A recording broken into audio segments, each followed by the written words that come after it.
Hi friends, welcome to Shri Kannada YouTube channel. Aase serial ಇವತ್ತಿನ ಸಂಚಿಕೆಯಲ್ಲಿ ಏನಾಗುತ್ತೆ ಅಂತ ನೋಡೋಣ ಬನ್ನಿ. ನೀವೇನಾದರೂ ನಮ್ಮ ಚಾನಲ್ನ ಫಸ್ಟ್ ಟೈಮ್ ನೋಡ್ತಾ ಇದ್ದರೆ ದಯವಿಟ್ಟು ಸಬ್ಸ್ಕ್ರೈಬ್ ಮಾಡ್ಕೊಳ್ಳಿ. ಸಬ್ಸ್ಕ್ರೈಬ್ ಮಾಡಿಕೊಂಡು ತಪ್ಪದೇ ಬೆಲ್ ಐಕಾನ್ ಕ್ಲಿಕ್ ಮಾಡಿ. ಶಾಂತಿ ಮತ್ತು ವಿಶಾಲು ಇಬ್ಬರೂ ದೇವಸ್ಥಾನದ ಹತ್ರ ನಿಂತಿರ್ತಾರೆ. ಏನು ಮಾಡೋದು, ಈ ಸ್ವಾಮೀಜಿ ನೋಡ್ರೆ ಈ ಥರ ಹೇಳ್ತಿದ್ದಾರಲ್ಲ, ಈ ಮೀನಾ ನೋಡಿದ್ರೆ ಮನೆ ಬಿಟ್ಟು ಹೋಗೋದೇ ಇಲ್ಲ ಅಂತಾಳೆ, ಯಾರ ಮಾತು ಕೇಳೋದಿಲ್ಲ, ಏನು ಮಾಡೋದು ಅಂತ ಹೇಳ್ತಾ ಇರ್ತಾಳೆ ಶಾಂತಿ. ಅದಕ್ಕೆ ವಿಶಾಲು ಹೇಳ್ತಾಳೆ, ಅಯ್ಯೋ ಆ ಮೀನನ್ನು ಕಂಡ್ರೆ ನನಗೂ ಆಗೋದಿಲ್ಲ, ಅವಳು ನನ್ನ ಬಿಸ್ನೆಸ್ಸಲ್ಲಿ ಕಾಂಪಿಟೇಟರು, ಆದರೆ ಸೊಸೆಯಾಗಿ ಅವಳು ನಿಮ್ಮ ಮನೇಲಿ ಇರಬೇಕು ಅನಿಸುತ್ತೆ. ನಿಮ್ಮ ಇಷ್ಟಪ್ಪ, ನಿಮ್ಮ ಯೋಚನೆ ಮಾಡಿ ನೋಡಿ, ಇವ್ರು ನೋಡಿದ್ರೆ ಸ್ವಾಮೀಜಿ ಇಷ್ಟೊಂದು ಸ್ಟ್ರಾಂಗ್ ಇದ್ದಾರೆ, ಎಲ್ಲರೂ ಒಳ್ಳೇದೇ ಆಗುತ್ತೆ, ಇವ್ರು ಹೇಳಿದ್ದೆಲ್ಲ ನಡೆಯುತ್ತೆ ಅಂತ ಹೇಳ್ತಿದ್ದಾರಲ್ಲ ಅಂತ ಇಬ್ಬರು ಮಾತಾಡ್ತಾ ಇರ್ತಾರೆ. ಈಗ ಸ್ವಾಮೀಜಿ ಹತ್ರದಿಂದ ಅಲ್ಲಿ ಇದ್ದ ಜನಗಳೆಲ್ಲ ಆಚೆ ಬರ್ತಾ ಇರ್ತಾರೆ. ಅಲ್ಲ ಮೇಡಮ್ ಅವರೇ, ನೀವು ಈ ಥರ ಅಲ್ಲಿ ಆ ಸ್ವಾಮೀಜಿನ ನಂಬಿ ಈ ಥರ ಎಲ್ಲ ಕೇಳ್ತಿದ್ದೀರಲ್ಲ, ಅವ್ರು ಹೇಳಿದ್ದೆಲ್ಲ ನಡೆಯುತ್ತಾ ಅಂತ.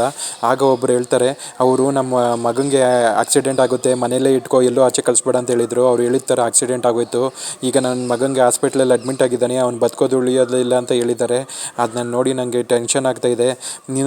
ಇನ್ನೊಬ್ರಿಗೆ ನೋಡಿದ್ರೆ ಅವ್ರ ಮಗಳಿಗೆ ಮಗು ಆಗುತ್ತೆ ಅಂತ ಹೇಳಿದರು, ಅವರು ಡಾಕ್ಟ್ರ್ ನೋಡಿದ್ರೆ ಆಗೋದೇ ಇಲ್ಲ ಅಂತ ಹೇಳಿದರು. ಈಗ ಅವ್ರಿಗೆ ಮಗು ಆಗಿದೆ, ಅವ್ರು ಹೇಳಿದ ಮತ್ತೆ ಯಾವತ್ತೂ ಸುಳ್ಳಾಗೋದಿಲ್ಲ, ಅವ್ರು ತುಂಬ ಪವರ್ಫುಲ್ ಸ್ವಾಮೀಜಿ, ಅವ್ರು ಹೇಳಿದ ಪಕ್ಕ ನಡೆಯುತ್ತೆ ಅಂತ ಹೇಳ್ತಿರ್ತಾರೆ. ನಿಮಗೇನಾದರೂ ಸಮಸ್ಯೆನಾ, ನಿಮಗೇನಾಯಿತು ಅಂತ ವಿಶಾಲ್ ಅವ್ರನ್ನ ಕೇಳ್ತಾರೆ. ಆಗ ವಿಶಾಲು ಹೇಳ್ತಾರೆ, ಅಯ್ಯೋ ನನಗೇನು ಸಮಸ್ಯೆ ಇಲ್ಲ, ಇವ್ರು ನಮ್ಮ ಟೀಚರು, ಇವ್ರಿಗೆ ಅವ್ರ ಗಂಡನಿಗೆ ಆರೋಗ್ಯದಲ್ಲಿ ಸಮಸ್ಯೆ ಇದೆ, ಅವರು ತೀರೋಗ್ಬಿಡ್ತಾರೆ, ಅವ್ರ ಮನೇಲಿ ಒಬ್ರು ಇದ್ದಾರೆ, ಅವ್ರು ಇರಬಾರ್ದು ಅಂತ ಹೇಳಿದ್ದಾರೆ ಅಂತ ಹೇಳಿದ್ರು ಅಂತ ಹೇಳ್ತಾರೆ. ಅದಕ್ಕೆ ಇವ್ರ ಮಾಂಗಲ್ಯದ ಬಗ್ಗೆ ಹೇಳಿದಾರಾ, ಹಂಗಾರೆ ಪಕ್ಕ ನಡೆಯುತ್ತೆ, ನೀವು ತುಂಬ ಎಚ್ಚೆತ್ಕೊಂಡ್ರೆ ತುಂಬ ಒಳ್ಳೆಯದು, ಇಲ್ಲಾಂದರೆ ತುಂಬ ಕಷ್ಟ ಆಗುತ್ತೆ, ಅವ್ರು ಹೇಳಿದ್ದಾರೆ ಅಂದಮೇಲೆ ನಿಮ್ಮ ಮನೇಲಿ ಅದು ವಿಷಯ ನಡೆಯೋದು ಪಕ್ಕ, ಫಸ್ಟ್ ಹೋಗಿ ಅವ್ರನ್ನ ಕೇಳ್ಕೊಳ್ಳಿ, ಏನಾರ ಪರಿಹಾರ ಇದ್ದರೆ ಹೇಳ್ತಾರೆ ಅಂತ ಹೇಳ್ತಾರೆ. ಅವಾಗ ಹೌದು, ಅವ್ರಿಗೊಂದು ಪರಿಹಾರ ಹೇಳಿದ್ದಾರೆ, ಅದನ್ನೇ ಕೇಳ್ಕೊಂಬರ್ತೀವಿ ಅಂತ ಹೇಳ್ಬಿಟ್ಟು ವಿಶಾಲು ಮತ್ತು ಶಾಂತಿ ಇಬ್ಬರೂ ದೇವಸ್ಥಾನದ ಒಳಗಡೆ ಬರ್ತಾರೆ. ಆಗ ಆ ಸ್ವಾಮೀಜಿ ಕೂತಿರ್ತಾರೆ. ಏನಮ್ಮ ಮತ್ತೆ ಬಂದ ನೀನು, ನಿನ್ಗೆ ಅವತ್ತೇ ನಿನ್ಗೆ ಹೇಳಿಲ್ವಾ, ನನ್ನನ್ನೇನಾರ ಇಲ್ಲಿಂದ ಕಳಿಸ್ಬೇಕು ಅಂತ ಬಂದಿದ್ಯಾ, ನನಗೋಸ್ಕರ ನನ್ನ ಭಕ್ತರುಗಳು ಎಷ್ಟು ಜನ ಕಾಯ್ಕೊಂಡಿದ್ದಾರೆ, ನಿನ್ನ ಮಗನ ಕೈಯಲ್ಲಿ ನನಗೆ ಹೊಡೆದಾಕಿಸ್ಬೇಕು ಅಂತ ಕಾಯ್ಕೊಂಡಿದ್ದೆ ನೀನು ಅಂತ ಹೇಳ್ತಾರೆ. ಆವಾಗ ಇಲ್ಲಮ್ಮ, ಅವ್ರು ಹಂಗೇನೆ, ಅವ್ನು ಸೂರ್ಯ, ಅವನು ನನ್ನ ಮಗಳನ್ನೇ ಸಾಯಿಸ್ತಂಥ ಪಾಪಿ, ಅವನು ಯಾರ ಮಾತನ್ನು ಕೇಳೋದಿಲ್ಲ, ಅವನಿಗೋಸ್ಕರ ನಾನು ಕ್ಷಮೆ ಕೇಳ್ತೀನಿ, ದಯವಿಟ್ಟು ನನ್ನ ಕ್ಷಮಿಸ್ಬಿಡಿ, ದಯವಿಟ್ಟು ನನ್ನ ವಿಷಯದಲ್ಲಿ ಏನಾದ್ರು ಹೇಳಿ ಅಂತ ಮಾಂಗಲ್ಯ ಇಟ್ಕೊತಾರೆ. ನಾನು ನಿನ್ಗೆ ಅವತ್ತೇ ಹೇಳಿದ್ನಲ್ಲ, ನಿನಗೆ ಅವಳು ಇರೋವರೆಗೂ ನಿಮ್ಮ ಮನೇಲಿ ಸಮಸ್ಯೆ ಕಟ್ಟಿಟ್ಟುಬಿಟ್ಟು ಮೀನನ್ನು ಫಸ್ಟು ಮನೆಯಿಂದ ಆಚೆ ಕಳಿಸಿ, ಇಲ್ಲಾಂದರೆ ನಿಮ್ಮ ಮನೇಲಿ ನಿಮ್ಮ ಯಜಮಾನ್ರು ಸಾಯೋದಂತೂ 100% ಗ್ಯಾರಂಟಿ ಅಂತ ಹೇಳ್ತಾಳೆ. ಅದಕ್ಕೆ ಅಯ್ಯೋ, ಅದನ್ನು ಬಿಟ್ಟು ಬೇರೆ ಏನಾದರೂ ಪರಿಹಾರ ಇದ್ದರೆ ಹೇಳಿ, ಅವಳು ಏನೇ ಹೇಳಿದ್ರು ಮನೆ ಬಿಟ್ಟು ಹೋಗೋದಕ್ಕೆ ರೆಡಿ ಇಲ್ಲ, ನಮ್ಮ ಯಜಮಾನ್ರು ಮನೆಯವ್ರು ಎಲ್ಲರೂ ಸಪೋರ್ಟ್ ಮಾಡ್ತಾ ಇದ್ದಾರೆ ಅಂತ ಹೇಳ್ತಾರೆ. ಹೌದು, ನೀನು ಅವ್ರನ್ನ ಆಚೆ ಹಾಕಿಲ್ಲ ಅಂದರೆ ನಿನ್ನ ಯಜಮಾನಂಗೆ ಕಳ್ಕೊತೀಯಾ, ನಿನ್ನ ಅರ್ಶಿನ ಕುಂಕುಮ ಕಳ್ಕೊತೀಯಾ ಅಂತ ಹೇಳ್ತಾರೆ. ಅದರಿಂದ ಅವ್ರ ಟೆನ್ಷನ್ ಜಾಸ್ತಿ ಆಗುತ್ತೆ. ಇಮಿಡಿಯೇಟ್ಲಿ ಅಲ್ಲಿಂದ ಓಡುತ್ತಾಳೆ. ಅಯ್ಯೋ ಟೀಚರ್ ಒಂದು ನಿಮಿಷ ನಿಂತ್ಕೊಳ್ಳಿ ಅಂತ ವಿಶಾಲು ಕರಿತಾ ಇರ್ತಾಳೆ. ಆದ್ರೂ ಶಾಂತಿ ಅಲ್ಲಿಂದ ಒಟ್ಬಿಡ್ತಾಳೆ. ಆವಾಗ ನೀನು ತುಂಬ ಚೆನ್ನಾಗಿ ನಾಟಕ ಮಾಡ್ತೀಯಾ, ನಿನಗೆ ಸಣ್ಣದಾಗಿ ಅವ್ರಿಗೆ ಎದುರಿಸು ಅಂದರೆ ತುಂಬ ಚೆನ್ನಾಗಿ ಆ್ಯಕ್ಟ್ ಮಾಡಿದೆ ಅಂತ ಹೇಳ್ಬಿಟ್ಟು ದುಡ್ಡಿನ ಕಂತಿನ ತೆಗೆದು ವಿಶಾಲು ಬಿಸಾಕ್ತಾಳೆ. ನೋಡು, ಅದರಲ್ಲಿ ತುಂಬ ದುಡ್ಡಿದೆ, ಫಸ್ಟು ಅದರಲ್ಲಿ ಆ ಜನಗಳು ನಿನ್ನ ಬಗ್ಗೆ ಬಂದು ಮಾತಾಡಿದ್ರಲ್ಲ, ಅವ್ರಿಗೊಂದು ಸ್ವಲ್ಪ ಕೊಟ್ಟು ನೀನು ಒಂದು ಸ್ವಲ್ಪ ಇಟ್ಕೋ, ಇನ್ನು ಸ್ವಲ್ಪ ದಿನ ನೀನು ಯಾರ ಕಣ್ಗೂ ಕಾಣಿಸ್ಬೇಡ ಅಂತ ಹೇಳ್ಬಿಟ್ಟು ಅಲ್ಲಿಂದ ವಿಶಾಲು ಹೊಡ್ತಾಳೆ. ಅವ್ರ ಅಮ್ಮನ ಮನೆಗೆ ಕನಕ ಬಂದಿರ್ತಾಳೆ. ಕನಕ ಮತ್ತು ಮಂಜು ಎಲ್ಲರೂ ಕೂತ್ಕೊಂಡು ಮಾತಾಡ್ತಾ ಇರ್ತಾರೆ. ಏನು ಈಗಿನ ಕಾಲದಲ್ಲೂ ಇದನ್ನೆಲ್ಲ ನಂಬ್ತೀರಾ? ಮೀನವ್ರ ಅಮ್ಮ ಹೇಳ್ತಾರೆ, ನಾನು ನಮ್ಮ ದೇವಸ್ಥಾನದ ಪೂಜಾರಿಗೆ ಬರೋಕ್ಕೆ ಹೇಳಿದ್ದೀನಿ, ಪಾಪ ಮೀನಾ ಆ ಮನೆಗೋಸ್ಕರ ಇಷ್ಟೆಲ್ಲ ಕಷ್ಟಪಟ್ಟಿದ್ದಾಳೆ, ಅವಳಿಗೆ ಈ ಥರ ಕಷ್ಟ ಬರ್ತಾಯಿದೆ ಅಂದರೆ ನಾವು ಸುಮ್ಮನೆ ಇರೋಕ್ಕಾಗಲ್ಲ, ನಾನು ಅವ್ರನ್ನೂ ಬರೋದಕ್ಕೆ ಹೇಳಿದ್ದೀನಿ ಅಂತ ಹೇಳ್ತಾ ಇರ್ತಾರೆ. ಆಗ ಮೀನಾ ಮನೆಗೆ ಬರ್ತಾಳೆ. ಆಗ ಕನಕ ಅಕ್ಕ ಬಾ ಅಕ್ಕ ಇಲ್ಲಿ ಕೂತ್ಕೊ ಅಂತ ಎದ್ದೊಳಕ್ಕೆ ಹೋಗ್ತಾಳೆ. ಪರವಾಗಿಲ್ಲ ಅಕ್ಕ, ನೀನು ಅಲ್ಲೇ ಕೂತ್ಕೊ, ನಾನು ಇಲ್ಲೇ ಕೂತ್ಕೊತೀನಿ, ಪರವಾಗಿಲ್ಲ ಅಂತ ಮಾತಾಡ್ತಾ ಇರ್ತಾರೆ. ಏನಕ್ಕ ಈಗಲೂ ನಿಮ್ಮ ಮನೇಲಿ ಈ ಥರ ಎಲ್ಲ ನಂಬ್ತಾರ, ಇದೆಲ್ಲ ಇವಾಗಲೂ ನಡೆಯುತ್ತಾ? ನಾವು ಯಾವಾಗಲೂ ಆಯುಷ್ಯನ ಭಗವಂತ ಕೊಡೋವಂಥದ್ದು, ನಮಗೆ ಮುಂದೆ ಏನು ನಡೆಯುತ್ತೆ ಅನ್ನೋದನ್ನು ಭಗವಂತ ಒಬ್ಬಂಗೆ ಮಾತ್ರ ಗೊತ್ತಿರುತ್ತೆ. ಇದನ್ನು ಈಗಿನ ಕಾಲದಲ್ಲಿ ಯಾರು ಹೇಳೋಕ್ಕಾಗುತ್ತಾ? ಇದನ್ನೆಲ್ಲ ಯಾರು ನಂಬ್ತಾರ ಅಂತ ಕೇಳ್ತಾಳೆ. ಏನೂ ಮಾಡೋದಕ್ಕಾಗೋದಿಲ್ಲ, ನಮ್ಮ ಅತ್ತೆ ಯಾರೋ ಹೇಳಿದ್ರು ಅಂದ್ಬಿಟ್ಟು ಅವ್ರ ಮಾತನ್ನ ಕೇಳ್ಕೊಂಡು ಹಿಂಗೆಲ್ಲ ಆಡ್ತಾ ಇದ್ದಾರೆ, ಅದರಿಂದ ನಂಗೆ ತುಂಬ ಕಷ್ಟ ಆಗ್ತಾಯಿದೆ ಅಂತ ಮೀನು ಹೇಳ್ತಾ ಇರ್ತಾಳೆ. ಫ್ರೆಂಡು ಮತ್ತು ಕಾಶಿನಾಥ್ ಇಬ್ಬರೂ ಒಂದು ಮಾರಲ್ ಸ್ಟೋರಿ ಬಗ್ಗೆ ಮಾತಾಡ್ತಿರ್ತಾರೆ. ನಾವು ಮೂಢನಂಬಿಕೆಯಿಂದ ಎಷ್ಟೆಲ್ಲ ಸಮಸ್ಯೆ ಆಗುತ್ತೆ, ನಾವು ಎಷ್ಟೊಂದು ಜನನ ಕಳ್ಕೊಂಡ್ಬಿಡ್ತೀವಿ ಅಂತ ಅದ್ರ ಬಗ್ಗೆ ಮಾತಾಡ್ತಿರ್ತಾರೆ.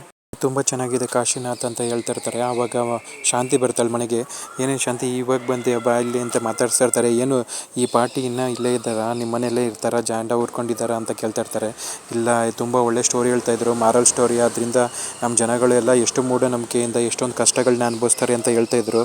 ಆ ಸ್ಟೋರಿ ನಿನಗೂ ಹೇಳ್ತೀನಿ ಬಾಯಿಲಿ ಅಂತ ಹೇಳ್ತಿರ್ತಾಳೆ. ಅಯ್ಯೋ ನಿನ್ನ ಸ್ಟೋರಿನ ನೀನು ಇಟ್ಕೋ, ನನ್ನ ಜೀವನನೇ ದೊಡ್ಡ ಸ್ಟೋರಿ ಆಗಿದೆ, ನನಗೆ ಯಾವ ಸ್ಟೋರಿನೂ ಬೇಡ, ಏನೂ ಬೇಡ ಅಂತ ಹೇಳ್ತಾ ಇರ್ತಾಳೆ. ಈಗ ನನಗೆ ನಿನ್ನ ಕಡೆಯಿಂದ ಒಂದು ಹೆಲ್ಪ್ ಆಗಬೇಕು, ನೀನು ಆ ಹೆಲ್ಪ್ ಮಾಡಿದ್ರೆ ಈಗ ನನಗೆ ಅದೇ ದೊಡ್ಡ ಸಹಾಯ ಅಂತಾಳೆ. ಏನು ಹೆಲ್ಪು ಹೇಳು, ನಾನು ಮಾಡ್ತೀನಿ ಅಂತ ಹೇಳ್ತಾಳೆ. ಅದಕ್ಕೆ ನೀನು ನಮ್ಮ ಮನೆಗೆ ಬಂದುಬಿಟ್ಟು ಆ ಮೀನನ್ನು ಮನೆಯಿಂದ ಆಚೆ ಹಾಕಿದ್ರೆ ನನ್ನ ಯಜಮಾನ್ರಿಗೆ ಒಳ್ಳೇದಾಗುತ್ತೆ, ಅವ್ರ ಆಯುಷ್ಯ ಹೆಚ್ಚಾಗುತ್ತೆ ಅಂತ ಹೇಳಬೇಕು ಅಂತ ಹೇಳ್ತಾಳೆ. ಯಪ್ಪ ಎಂಥ ದೊಡ್ಡ ಮಹಾ ಪಾಪನ ಮಾಡ್ತಾ ಇದೀಯ, ನಾನು ಮುಂಚೆ ಮಾಡಿದ ಪಾಪಕ್ಕೇ ನಾನು ಆಲ್ರೆಡಿ ಆ ಸೂರ್ಯನಿಗೆ ಮೋಸ ಮಾಡಿದ್ದೀನಿ. ಆದ್ದರಿಂದ ನೀನು ಇವತ್ತಿಗೂ ನನ್ನನ್ನು ನಾನು ಕ್ಷಮಿಸ್ಕೊಳ್ಳೋದಕ್ಕಾಗ್ತಾಯಿಲ್ಲ. ಅಂಥದ್ರಲ್ಲಿ ಇಂಥ ಮಹಾ ಪಾಪ ಮಾಡ್ತಾ ಇದೆಯಾ. ಅವರಿಬ್ಬರೇ ಆ ಮನೆಗೆ ಆಧಾರ ಸ್ತಂಭ. ಅವರಿಬ್ಬರನ್ನ ಏನಾರು ನಿನ್ನ ಮನೆಯಿಂದ ಆಚೆ ಕಳಿಸಿದ್ರೆ ನಿನ್ನ ಜೀವನ ಹಾಳಾಗ್ಬಿಡುತ್ತೆ ನೋಡು. ಅವ್ರನ್ನ ಆಚೆ ಕಳಿಸೋ ಯೋಚನೆ ಎಲ್ಲ ಮಾಡೋದಕ್ಕೆ ಹೋಗಬೇಡ. ಅದೆಲ್ಲ ಮೂಢನಂಬಿಕೆ, ಅದನ್ನೆಲ್ಲ ನಂಬೋದಕ್ಕೆ ಹೋಗಬೇಡ ಕಣೆ ಶಾಂತಿ ಅಂತ ಹೇಳ್ತಿರ್ತಾಳೆ. ಕಣೆ ಸ್ವಾಮಿ ತುಂಬ ಒಳ್ಳೆಯವರು, ಅವರು ಹೇಳಿದ್ದೆಲ್ಲ ನಡೆಯುತ್ತಂತೆ. ಅಲ್ಲಿ ಬಂದಿದ್ದ ಜನಗಳೂ ಅವ್ರು ಹೇಳಿದ್ದೆಲ್ಲ ನಡೆಯುತ್ತೆ ಅಂತ ತುಂಬ ಚೆನ್ನಾಗಿ ಹೇಳ್ತಾಯಿದ್ರು. ಅದನ್ನ ನೋಡಿನೇ ಅವ್ರ ಮಾತನ್ನ ನಂಬಿದ್ದು ನಾನು. ನೀನು ಈ ಸಹಾಯ ಮಾಡಿಬಿಡು ಸಾಕು, ನನಗೆ ಅದರಿಂದ ತುಂಬ ಒಳ್ಳೆಯದಾಗುತ್ತೆ ಅಂತ ಹೇಳ್ತಿರ್ತಾಳೆ. ಅಯ್ಯೋ ನನ್ನ ಕೈಲಂತೂ ಆಗೋದಿಲ್ಲಪ್ಪ, ನೀನು ಏನು ಬೇಕಾದ್ರೂ ಮಾಡ್ಕೊ, ನಾನು ಒಳ್ಳೆ ರೀತಿಲಿ ನಾನು ಏನು ಬೇಕಾದ್ರೂ ಮಾಡ್ತೀನಿ. ಈಗ ನೋಡು, ನನ್ನ ಮಗನಿಂದ ನನಗೆ ರಾಜಯೋಗ ಬರುತ್ತೆ ಅಂತ ಹೇಳಿದರು. ಅವನಿಂದ ನನಗೇನು ಒಳ್ಳೇದಾಯ್ತಾ? ಅವನು ಬಂದು ಈಗ ನನ್ನನ್ನು ಇಲ್ಲಿ ನಡು ನೀರಲ್ಲಿ ಕೈ ಬಿಟ್ಬಿಟ್ಟು ಹೊಂಟೋದ. ಈಗ ಇದನ್ನೆಲ್ಲ ಯಾರನ್ನ ಮಾತನ್ನೂ ನಂಬಾರ್ದು ನಾವು. ಅವ್ರ ಮಾತನ್ನೆಲ್ಲ ನಾವು ಕೇಳ್ಕೊಂಡೋದ್ರೆ ನಮ್ಮ ಜೀವನ ಹಾಳು ಮಾಡ್ಕೊತೀವಿ. ನನ್ನಂತೂ ಇಂಥ ಕೆಟ್ಟ ಕೆಲಸಕ್ಕೆಲ್ಲ ಕರಿಬೇಡ, ನಾನು ಅಂಥವೆಲ್ಲ ಮಾಡೋದೇ ಇಲ್ಲ ಅಂತ ಖಂಡಿತವಾಗಿ ಹೇಳ್ಬಿಡ್ತಾಳೆ. ಅದನ್ನ ಕೇಳಿ ಶಾಂತಿ ಅಲ್ಲಿಂದ ಹೊಂಟೋಗ್ಬಿಡ್ತಾಳೆ. ಆಗ ಕಾಶಿನಾಥ್ ಬಂದ್ಬಿಟ್ಟು, ನೀನು ಒಳ್ಳೆ ಕೆಲಸ ಮಾಡಿದೆ, ಅವ್ರಿಗೆ ಎಷ್ಟು ಹೇಳಿದ್ರು ಬುದ್ಧಿ ಬರೋದಿಲ್ಲ, ಮನೆಯವ್ರನ್ನೆಲ್ಲ ಕಳ್ಕೊಳ್ಳೋದಕ್ಕಾಗುತ್ತಾ, ಅವ್ರು ಹೇಳಿದ್ರೆ ಕೇಳೋದಿಲ್ಲ, ನೀನು ಅವ್ರನ್ನ ಬಿಟ್ಟಾಕು, ನಾವು ಫಸ್ಟು ನಮ್ಮದು ಸ್ಟೋರಿ ಬಗ್ಗೆ ನೋಡೋಣ, ನೀನು ಬೇಗ ರೆಡಿಯಾಗು, ನಾನು ಶೂಟಿಂಗ್ ಮಾಡ್ತೀನಿ ಅಂತ ಹೇಳ್ತಾರೆ. ಆಯಿತು ಕಾಶಿನಾಥ್, ನಾನು ರೆಡಿ ಆಗ್ತೀನಿ ಅಂತ ಹೇಳ್ಬಿಟ್ಟು ಅವ್ರು ರೆಡಿ ಆಗ್ತಾ ಇರ್ತಾರೆ. ಮಂಜುಗೆ ತಾರಾ ಅವರಪ್ಪ ಹಾಸ್ಪಿಟ್ಲಲ್ಲಿ ಇರೋದ್ರ ಬಗ್ಗೆ ಗೊತ್ತಾಗುತ್ತೆ. ಅವನು ಹಾಸ್ಪಿಟ್ಲಿಗೆ ಓಡೋಡಿ ಬರ್ತಾನೆ. ಅಲ್ಲಿ ನೋಡಿದ್ರೆ ತಾರಾ ತುಂಬ ಅಳ್ತಾ ಇರ್ತಾಳೆ. ಆಗ ನರ್ಸ್ ಬಂದ್ಬಿಟ್ಟು, ನೋಡಿ ಇಂಜೆಕ್ಷನ್ನ ತೊಗೊಂಬರ್ರಿ ಅಂತ ಹೇಳ್ತಾರೆ. ಆವಾಗ ಕೊಡಿಯಲ್ಲಿ ಅಂತ ಇಸ್ಕೊಂಡು ಅವಳು ಹೋಗಿ ಇಂಜೆಕ್ಷನ್ ತೊಗೊಂಬರೋದಕ್ಕೆ ಅಂತ ಹೋಗ್ತಾಳೆ. ಮಂಜು ನರ್ಸಿಗೆ ಕೇಳ್ತಾ ಇರ್ತಾನೆ, ಏನು ಮೇಡಮ್ ಅವ್ರ ಕಂಡೀಷನ್ ಹೇಗಿದೆ ಅಂತ. ಅವ್ರು ಬದುಕೋದು ತುಂಬ ಕಷ್ಟ ಇದೆ, ನೋಡೋಣ ಟ್ರೈ ಮಾಡ್ತಿದ್ದೀವಿ ಅಂತ ಹೇಳ್ತಾರೆ. ಅದರಲ್ಲಿ ತಾರಾ ಇಂಜೆಕ್ಷನ್ನ ತೊಗೊಬಂದು ಅವ್ರ ಕೈಲಿ ಕೊಡ್ತಾರೆ. ಆಯಿತು ಅಂತ ಇಮಿಡಿಯೇಟ್ಲಿ ಒಳಗಡೆ ಹೋಗ್ತಾರೆ. ಏನಾಯಿತು ತಾರಾ, ಯಾಕೆ ಹಿಂಗೆ ಅಳ್ತಾ ಇದೆಯಾ, ಸಮಾಧಾನ ಮಾಡ್ಕೊ ಅಂತ ಹೇಳೋದಕ್ಕೆ ಅಂತ ಬರ್ತಾನೆ. ಆವಾಗ ಇಲ್ಲಿ ಯಾರು ತಾರಾ ಅನ್ನೋರು ಅಂತ ಕೇಳ್ತಾರೆ. ಆಗ ನಾನೇ ತಾರಾ ಅಂತ ತಕ್ಷಣ ನಿಮ್ಮನ್ನ ಒಳಗಡೆ ಕರಿತಾ ಇದ್ದಾರೆ ಅಂತ ಹೇಳ್ತಾರೆ. ಆವಾಗ ಅವಳು ಓಡಿ ಬರ್ತಾಳೆ. ಸಾರಿ ಮೇಡಮ್, ನಮ್ಮ ಕೈಲಿ ಅವ್ರನ್ನ ಉಳಿಸ್ಕೊಡೋದಕ್ಕೆ ಆಗೋದಿಲ್ಲ ಅಂತ ಹೇಳ್ಬಿಟ್ಟು ಡಾಕ್ಟ್ರು ಅಲ್ಲಿಂದ ಹೊಂಟೋಗ್ಬಿಡ್ತಾರೆ. ಆವಾಗ ಅವಳು ಬಂದು ಆ ಮಾಸ್ಕನ್ನು ತೆಗೆದುಬಿಟ್ಟು, ಅಪ್ಪ ನಿಮ್ಗೇನೂ ಆಗೋದಿಲ್ಲಪ್ಪ, ನಿಮ್ಮನ್ನ ನಾನು ಉಳಿಸ್ಕೊತೀನಿ ಅಂತ ಹೇಳ್ತಾ ಇರ್ತಾಳೆ. ಸಾರಿ ಪುಟ್ಟ, ನಾನು ನಿನ್ನ ಅರ್ಧಕ್ಕೆ ಬಿಟ್ಟು ಹೊಂಟೋಗ್ತಾ ಇದ್ದೀನಿ, ನನ್ನ ದಯವಿಟ್ಟು ಕ್ಷಮಿಸ್ಬಿಡು ಅಂತ ಅವ್ರ ಅಪ್ಪ ಹೇಳ್ತಾ ಇರ್ತಾರೆ. ಇಲ್ಲಪ್ಪ ನಿಮ್ಗೇನೂ ಆಗೋದಿಲ್ಲ, ನೀವು ನನ್ನ ಜೊತೆನೇ ಇರ್ತೀರಾ, ಹಂಗೆಲ್ಲ ಮಾತಾಡಬೇಡ ನೀನು ಅಂತ ಹೇಳ್ತಾ ಇರ್ತಾಳೆ. ಅಯ್ಯೋ, ನಾವು ಇಲ್ಲಿ ಏನಿದೆ ರಿಯಾಲಿಟಿನ ಅದು ಅಕ್ಸೆಪ್ಟ್ ಮಾಡ್ಕೊಬೇಕು ಅಮ್ಮ, ನನ್ನ ಕೈಯಲ್ಲಿ ಆಗ್ತಾಯಿಲ್ಲ. ಈಗ ನೀನು ಹೇಳು ಮಂಜು ಏನಂದ, ನಿನ್ನ ಪ್ರೀತಿನ ಒಪ್ಕೊಂಡ ಅಂತ ಕೇಳ್ತಾರೆ. ಅಯ್ಯೋ, ಇವಾಗ ನಾನೇನಾದ್ರೂ ಅವ್ನು ಒಪ್ಕೊಂಡಿಲ್ಲ ಅಂತ ಹೇಳಿದ್ರೆ ಅಪ್ಪ ಟೆನ್ಷನ್ ಮಾಡ್ಕೊತಾರೆ ಅಂತ ಯೋಚನೆ ಮಾಡಿಬಿಟ್ಟು, ಹ್ಞೂಪ್ಪ ಅವನು ಒಪ್ಕೊಂಡಿದ್ದಾನೆ ಅಂತ ಹೇಳ್ತಾಳೆ. ಮಂಜುನ ಕರ್ಕೊಂಬ ಅಂತ ಹೇಳ್ತಾರೆ. ಆವಾಗ ಓಡಿ ಬಂದು ಆಚೆ ಮಂಜು ಬಾಯಿಲಿ ಅಪ್ಪ ಕರಿತಾ ಇದ್ದಾರೆ ಅಂತ ಕರ್ಕೊಂಡು ಹೋಗ್ತಾಳೆ ಒಳಗಡೆಗೆ. ಮಂಜು, ನೋಡಪ್ಪ ನೀನು ಇನ್ಮೇಲೆ ನೀನೇ ಆಧಾರ ಇವಳಿಗೆ ಅಂತ ಹೇಳ್ಬಿಟ್ಟು ಅವರಿಬ್ಬರು ಕೈನ ಒಟ್ಟಿಗೆ ಮಾಡಿಬಿಟ್ಟು ಅಲ್ಲಿನೇ ಅವರಪ್ಪ ತೀರೋಗ್ಬಿಡ್ತಾರೆ. ಆವಾಗ ಮಂಜು ಮತ್ತು ಅವ್ರ ಕೊಲೀಗ್ಸ್ ಎಲ್ಲರೂ ಸೇರ್ಕೊಂಡು ತುಂಬ ಅಳ್ತಾ ಇರ್ತಾರೆ. ಇನ್ನು ಅವ್ರ ಅಮ್ಮನ ಮನೆಗೆ ಆ ಪೂಜಾರರು ಬರ್ತಾರೆ. ಏನಮ್ಮ ಮೀನಾ, ಚೆನ್ನಾಗಿದ್ದೀಯಾ ಅಂತ ಹೇಳ್ತಾರೆ. ಹೌದು, ಎಲ್ಲ ಚೆನ್ನಾಗಿದ್ದೀವಿ ಅಂತ ಹೇಳ್ತಾರೆ. ಓಕೆ, ಏನು ನಿಮ್ಮ ಮನೆಯಲ್ಲೆಲ್ಲ ಮೂಢನಂಬಿಕೆನ ಜಾಸ್ತಿ ನಂಬ್ತಾರೆ ಅಂತ ಅನಿಸುತ್ತೆ. ಏನೂ ಆಗೋದಿಲ್ಲಮ್ಮ, ದೇವರನ್ನೋ ಒಬ್ಬ ಇದ್ದಾನೆ, ಯಾರು ಭವಿಷ್ಯದ ಬಗ್ಗೆ ಹೇಳೋದಕ್ಕಾಗೋದಿಲ್ಲ. ಈ ಆಸ್ಟ್ರಾಲಜಿ ಎಲ್ಲ ಇರೋದು ನಾವು ಮುಂದೆ ಏನು ನಡೆಯುತ್ತೆ ಅಂತ ಲೈಟಾಗಿ ತಿಳ್ಕೊಳೋದಕ್ಕೆ ಅಷ್ಟೇ, ಅದಕ್ಕೊಂದು ಪರಿಹಾರ ಅಂತಲೂ ಇರುತ್ತೆ. ಹಾಗೆಲ್ಲ ಏನೂ ಆಗೋದಿಲ್ಲ. ನಿಮ್ಮ ಮನೆಯವ್ರದ್ದೆಲ್ಲ ಡೇಟ್ ಆಫ್ ಬರ್ತ್ ಇದೆಯಾ ಅಂತ ಕೇಳ್ತಾರೆ. ಹೌದು, ಎಲ್ಲರದ್ದು ಡೀಟೇಲ್ಸ್ ಇದೆ ಅಂತ ಹೇಳ್ಬಿಟ್ಟು ಡೇಟ್ ಆಫ್ ಬರ್ತ್ ಡೀಟೇಲ್ಸ್ ಎಲ್ಲ ಕೊಡ್ತಾಳೆ. ಅದನ್ನೆಲ್ಲ ಕ್ಯಾಲ್ಕುಲೇಟ್ ಮಾಡಿಬಿಟ್ಟು, ನೋಡಮ್ಮ ಮೀನಾ, ನಿಂದು ನಿಮ್ಮ ಮನೆಯವ್ರದ್ದು ಎಲ್ಲರದ್ದು ಜಾತಕ ಚೆನ್ನಾಗಿದೆ, ಆದರೆ ನಿಮ್ಮ ಅತ್ತೆಯವ್ರಿಗೇನೆ ಸ್ವಲ್ಪ ಟೈಮ್ ಚೆನ್ನಾಗಿಲ್ಲ, ಅವ್ರಿಗೆ ಒಂದು ಸ್ವಲ್ಪ ಟೈಮ್ ಕೆಟ್ಟದಿದೆ, ಅವ್ರಿಗೆ ಎಲ್ಲ ಯಾವುದು ಒಳ್ಳೇದಾಗೋದಿಲ್ಲ ಅಂತ ಹೇಳ್ತಿರ್ತಾರೆ. ಅಯ್ಯೋ, ಅದೇನೇ ಬಂದಿರೋ ಸಮಸ್ಯೆ, ಇವಾಗ ಅದಕ್ಕೇನಾದರೂ ಪರಿಹಾರ ಇದ್ದರೆ ಹೇಳಿ, ಅದರಿಂದ ಒಳ್ಳೇದಾದರೆ ಸಾಕು ಅಂತ ಹೇಳ್ತಾರೆ. ಆವಾಗ ನೋಡಮ್ಮ, ನಿಮ್ಮ ಮನೇಲಿ ಇವಾಗ ನೀವು ಮೃತ್ಯುಂಜಯದ ಸ್ವಾಮಿ ನಾಮನ ಹೇಳಿ ನೀವು ಒಂದು 64 ದೀಪಗಳನ್ನ ಹಚ್ಚಿದ್ರೆ ಎಲ್ಲ ಒಳ್ಳೇದಾಗತ್ತೆ. ಆದಷ್ಟು ನಿಮ್ಮ ಅತ್ತೆ ಕೈಲೇ ದೀಪ ಹಚ್ಚಿಸ್ರಿ ಅಂತ ಹೇಳ್ತಿರ್ತಾರೆ. ಅಯ್ಯೋ, ನಮ್ಮ ಅತ್ತೆ ಯಾರ ಮಾತನ್ನು ಕೇಳೋದಿಲ್ಲ ಸ್ವಾಮಿಗಳೇ ಅಂತ ಹೇಳ್ತಾರೆ. ಆಯ್ತಮ್ಮ, ನೀನೇನೇ ದೇವ್ರನ್ನ ಬೇಡ್ಕೊಂಡು ಹಚ್ಚು, ಎಲ್ಲ ಒಳ್ಳೇದಾಗತ್ತೆ ಅಂತ ಹೇಳ್ತಾರೆ. ಓಕೆ ಅಂತ ಹೇಳ್ಬಿಟ್ಟು ಅವ್ರಿಗೆ ಕಾಣಿಕೆಯನ್ನು ಕೊಟ್ಬಿಟ್ಟು ಸ್ವಾಮೀಜಿನ ಮನೆಗೆ ಕಳಿಸ್ತಾರೆ. ಅವ್ರ ಮನೆಯಲ್ಲಿ ಅಂತ್ಯ ಸಂಸ್ಕಾರನೆಲ್ಲ ಮಾಡಿಬಿಟ್ಟು ಬಂದು ಅಳ್ತಾ ಇರ್ತಾರೆ. ಅಲ್ಲಿಗೆ ಬಂದ್ಬಿಟ್ಟು ಮಂಜು ಸಮಾಧಾನ ಮಾಡೋದಕ್ಕೆ ಅಂತ ಹೋಗ್ತಾನೆ. ನೀನು ನನಗೇನು ಸಮಾಧಾನ ಮಾಡಬೇಡ ಮಂಜು, ನೀವೆಲ್ಲರೂ ನನಗೆ ತುಂಬ ಒಳ್ಳೇದು ಮಾಡಿದ್ದೀರಾ, ನೀವೆಲ್ಲ ನಮ್ಮ ಮನೆ ಕಂಪ್ನೀಲಿ ಕೊಲೀಗ್ಸ್ ಆಗಿ ತುಂಬ ಚೆನ್ನಾಗಿ ಕೆಲಸ ಮಾಡಿದ್ದೀರಾ ಅಂತ ಹೇಳಿ ನನಗೆ ಇವಾಗ ತುಂಬ ಕಷ್ಟದಲ್ಲಿದ್ದೀನಿ, ನನಗೇನು ಮಾಡೋದು ಈಗ ಪರಿಸ್ಥಿತಿಲಿಲ್ಲ, ನೀವು ಇಲ್ಲಿಂದ ಹೊರಟ್ರೆ ಅಷ್ಟೇ ಸಾಕು ಅಂತ ಹೇಳ್ತಾರೆ. ಆಗ ಅವ್ರ ಮನೆ ಕೆಲಸದವ್ರು ಹೇಳ್ತಾರೆ, ಏನಮ್ಮ ಈ ಥರ ಮಾತಾಡ್ತಿದ್ಯಾ ಮಂಜುಗೆ, ನಿಮ್ಗೆ ಆಮೇಲೆ ಹೇಳ್ತೀನಿ ಸುಮ್ಮನೆ ಇರಿ ಅಂತ ತಾರಾ ಹೇಳ್ತಾಳೆ.